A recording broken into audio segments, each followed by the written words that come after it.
Moi, j'aime bien écouter toute seule des histoires sur Kiku. Chapitre 3. La belle à la hache et la bête. Malgré les conseils de son ami en armure, Messire l'Ancien préféra rester dehors pour se fondre dans la nuit et le froid, comme à son habitude. Le chocolatier sortit de sa boîte et se dirigea vers la cheminée. Miaou, allumons un feu, et tout sera parfait pour passer la nuit dans notre abri improvisé. Oui. Voilà. Bon. Nous sommes au chaud, nous sommes au sec. Malheureusement, mon ami, je n'avais pas prévu de me retrouver ici ce soir. Les provisions sont complètement épuisées. Ne vous inquiétez pas, j'avais prévu un sac de secours, miaou. Et d'un bond gracieux, le félin, réputé pour sa gourmandise, se rapprocha d'une sacoche que le chevalier avait portée sans même s'en rendre compte.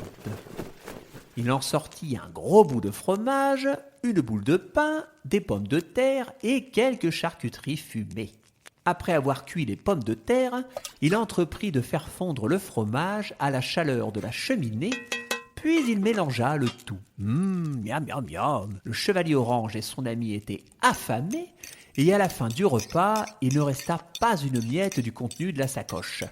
Une fois bien rassasiés, chacun d'entre eux se faufila dans sa couchette. Il faisait bon, et le feu de cheminée dégageait une odeur des plus réconfortantes. Les lumières aux reflets d'ambre mordoré virevoltaient sur les murs de bois, les parant de couleurs chaleureuses et apaisantes. Dehors, on entendait la tempête s'en prendre au mur du refuge. Mais ce dernier tenait bon, et la nuit se passa avec nos aventuriers bien à l'abri et douillettement installés.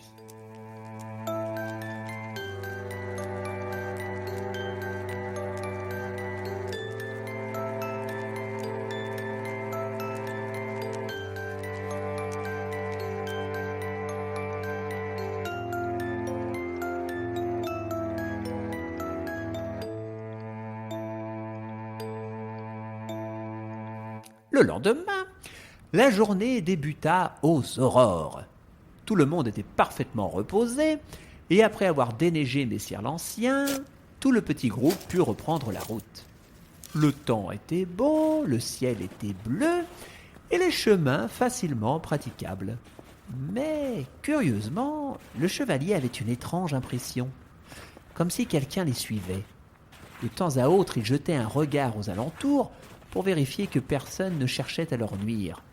Et il aurait juré avoir aperçu quelques instants un tabard d'armure gris. Malgré tout cela, ils arrivèrent au château de la princesse Blanc-Ivoire en fin d'après-midi. L'édifice était magnifique et composé de pierres et de bois sculptés. L'imposante entrée se situait dans un parc entièrement couvert de neige. Après s'être annoncés, les trois amis demandèrent des nouvelles de la maîtresse des lieux. Le chambellan leur expliqua que la princesse de l'hiver n'était plus présente depuis quelques jours déjà. On l'avait, paraît-il, appelée en urgence à quelques kilomètres d'ici, et elle n'était toujours pas revenue. Le chevalier orange récupéra les coordonnées où la princesse avait été convoquée, et l'aventure put continuer. Pendant les quelques heures de marche, de nombreuses questions se posèrent et notre héros en armure attendait clairement des explications. C'est incroyable que la princesse n'ait pas dit pourquoi elle partait. Déjà qu'on ne savait pas précisément où elle se trouvait, ça n'arrange rien pour la mission. D'après les informations, elle ne devrait pas être loin. Exact. Au fait, vous savez, Messire l'Ancien, vous n'êtes plus obligé de rester avec nous, à présent que la montagne est passée. Oh, mais je préfère rester. Pour une fois qu'on rigole. Voilà, nous sommes arrivés. C'est ici que devait se rendre la princesse de l'hiver, miaou. Dans cette grotte ? Bon, allons-y. Il fait tout noir là-dedans. Oh, attendez. On dirait bien qu'il y a quelque chose au fond. Oups. On devrait peut-être reculer. Trop tard, la bête nous a vus. C'est une ours blanche. Elle est énorme et n'a pas l'air très gentille. Messire l'Ancien, vous ne sauriez pas parler l'ours par hasard? Ça nous éviterait de finir dans son ventre. Eh bien, non, je n'ai malheureusement pas cette faculté. Mais rassurez-vous, je connais cette espèce-là, et elle ne mange pas de viande. Ah bon? Eh bien, on a eu chaud, hein? J'ai cru qu'elle allait nous foncer dessus en hurlant, et puis...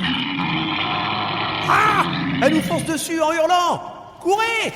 Les trois compères sortirent à toute vitesse de la grotte et se retrouvèrent à courir sur le chemin emprunté à l'allée avec l'ours à leur trousse. Elle va nous tailler en pièces! Vous m'aviez dit qu'elle ne mangeait pas de viande! Mais c'est le cas. Après nous avoir découpés en petits bouts, elle n'en mangera pas un seul morceau. Oh misère! Tout à coup, sur un talus leur bloquant le passage, ils aperçurent une silhouette. C'était quelqu'un de fort et de grand, armé d'une lourde hache. Mais le contre-jour du soleil couchant empêchait de distinguer de qui il s'agissait. On entendit seulement sa voix tonner en direction de la bête. « Du calme, Pupus. » À ces mots, l'ours freina d'un coup, puis s'assit gentiment. La silhouette rejoignit l'imposant animal et lui caressa tendrement le museau. On pouvait à présent voir qui avait sauvé nos amis de la bête enragée. C'était une jeune femme, très costaude et très grande, mais aussi très jolie. Elle était armée d'une lourde hache de combat qui semblait impossible à soulever, mais que la demoiselle maniait pourtant sans peine. De longs cheveux blancs tombaient en pagaille sur ses épaules, elle-même recouverte d'une épaisse cape de fourrure. Une armure précieusement ouvragée protégeait la chevaleresse et elle arborait un ravissant tabard blanc ivoire. C'était La princesse de l'hiver. Pour vous servir. Bonjour, chevalier orange. Comment allez-vous depuis la route de 101 lieues? Et surtout, qu'est-ce qui vous amène dans le coin, les touristes? Vous vouliez faire connaissance avec ma Pupus? Eh bien, mais nous sommes là pour vous sauver. Drôlement convaincant comme sauvetage.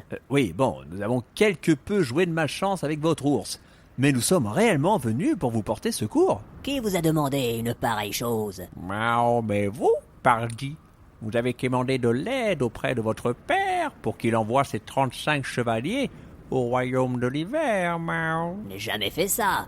Par contre, j'ai reçu un message, il y a quelques jours, d'un inconnu, m'indiquant qu'un criminel comptait invoquer un dragon à 3 cornes, ici même, et ce soir même. Depuis, j'attends avec Pupus. Mais qui sont donc vos amis, chevalier orange? Alors, pendant quelques minutes, les héros finirent les présentations Enchanté. De même, messire chat. Bonjour, princesse. Alors ça, c'est Pupus. et ont mis les informations en commun. Quelqu'un de mal intentionné avait menti à la princesse et au roi, et avait réussi à réunir quasiment tous les chevaliers dans la même région, cela pour une raison bien précise. Le chevalier orange réfléchissait à haute voix. On dirait bien que quelqu'un s'est joué de nous, et même du roi, et curieusement, j'ai comme une petite idée. Et au moment où il prononçait ces mots, un chevalier qui avait suivi le groupe surgit de derrière un fourré. C'est à moi que vous pensez, chevalier orange. J'en étais sûr. Alors c'était vous le traître depuis le début, chevalier gris. Eh bien non. Hein? Comment ça, non? Vous n'êtes pas le méchant? Ah si, bien sûr. Mais je ne suis pas le chevalier gris. Bah, votre tabac est gris. Ah non, ce n'est pas du gris. Bah si, c'est du gris. Non, non et non. C'est couleur taupe. Ouais, bah du gris, quoi, c'est pareil. Mais pas du tout, voyons. Tenez, Du- vous voyez ces petites nuances de marron? Ça. Là, hein? Ah oui, tiens. Vous voyez? Regardez. Bon, d'accord. Eh bien voilà, c'est ce qui fait que je suis le chevalier taupe, et pas gris ou marron. Mais jamais personne ne m'écoute. Résultat, après des années à postuler, on ne m'a jamais admis en tant que chevalier. Soi-disant que je dois choisir entre marron et gris. C'est n'importe quoi. Regardez-moi ça, on m'exclut, alors que même un vulgaire chat fait partie de votre aventure. Comment ça, vulgaire? Sachez que ce chat si charmant sait choyer son chocolat. Seulement ce chat si chou suit par choix un si cher chevalier. Ce chat charmant chou si chanceux, sachant choyer si charmant son chocolat, c'est sa chance. Certes, mais ce chat si c'est sûrement basique. Je vous ai eu. Peu importe, car croyez-moi, grâce à mon plan génial, tout cela va changer. Je vais enfin devenir un grand chevalier, moi aussi. Ah bon? Eh ben c'est bien ça. Comment vous allez faire? Vous allez dispenser le bien autour de vous? Non, Vous allez demander poliment une place supplémentaire? non plus. Vous allez devenir un noble justicier? Non, je vais plutôt tous vous tuer. Eh oui, c'est plus rapide en effet. Pourquoi vous avoir réunis dans le royaume de l'hiver, d'après vous? Une fois débarrassé de vous tous, il y aura forcément une place pour moi. Je suis génial. Certes, le plan est bon. Mais au total, nous sommes 39 et vous êtes seul. À elle toute seule, la princesse peut vous écrabouiller. Ouais. Même Pupus, hein.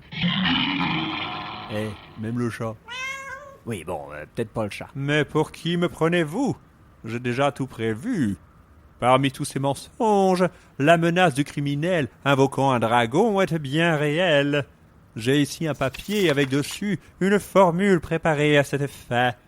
Avec un monstre pareil sous mes ordres, je vous réduirai tous à néant aisément. Encore faudrait-il que vous ayez le temps de l'invoquer. J'ai de quoi vous occuper aussi pendant ce temps. Et en un instant, le chevalier taupe sortit un deuxième papier, puis récita la formule qui y figurait. Aussitôt, une douzaine de golems de glace et de neige sortirent du sol et se ruèrent sur nos compagnons. Le chevalier orange dégaina son arme. « Hardi, mes fidèles amis, défendons-nous » Mais personne n'eut vraiment l'occasion de se défendre. La princesse avait empoigné sa hache en un clin d'œil et accompagnée de Pupus, elles avaient défait les 12 golems à elles toutes seules. Oh le massacre! Bon, une affaire de réglée. Courons à la poursuite du scélérat taupe. On n'a rien de temps. Tout le groupe avait rejoint le traître. Il était hélas trop tard. Dans la pénombre du soir qui était tombé, on pouvait apercevoir de grandes gerbes de flammes qui dansaient dans tous les sens.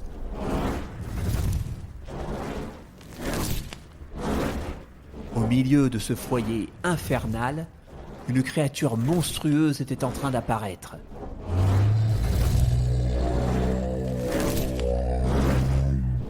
C'était un dragon à 3 cornes, un vrai de vrai.